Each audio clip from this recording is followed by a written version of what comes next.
One of the most common questions that I get from sellers when they go to sell their house is, am I going to have to pay capital gains on the sale of my home?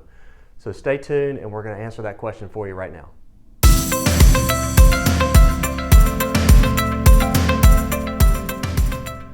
One thing to remember when you're talking about capital gains on the sale of a home, it's very rare that that actually happens. And now we're going to be talking today about a primary home, because on an investment property, yes, you're going to pay taxable gains all day long.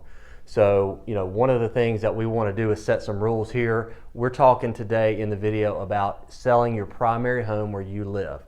And so the general rule when you're looking at the IRS is, as long as on your primary home you have lived in the house for 2 of the last 5 years, they will consider that your primary home, and you would not have to pay capital gains on these rules that we're getting ready to talk about. So that's kind of just setting the tone here.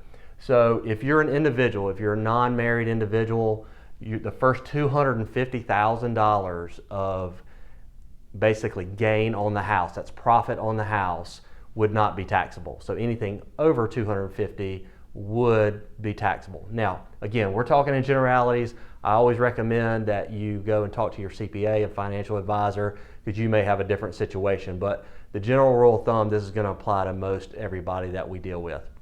And so we talked about 250 on an individual. If you are married and filing jointly with your taxes, then the first 500,000 of profit is going to be, exempt from the capital gains.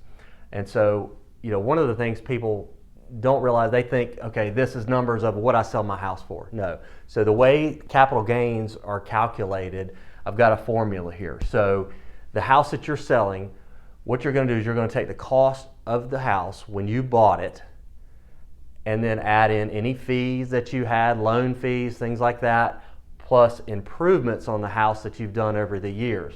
So you total all this number up, and that's your basis.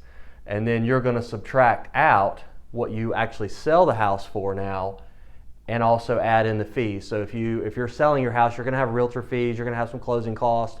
This number, this is where you're going to get that. So again, you're going to take these numbers and this number here, and that's going to be your taxable gain. So as you can see, that's probably going to be pretty small unless you're in a huge house and you bought it years ago and you have just sold it for way more than you bought it for.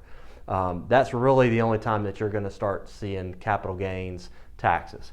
So again, obviously we recommend you talking to your CPA before you do anything, but if this is a concern for you, reach out to us. We can put you in touch with somebody that can really answer your situation. But as general rules, this is how capital gains are treated with the IRS. So hopefully that answers the questions, because we do get that a lot.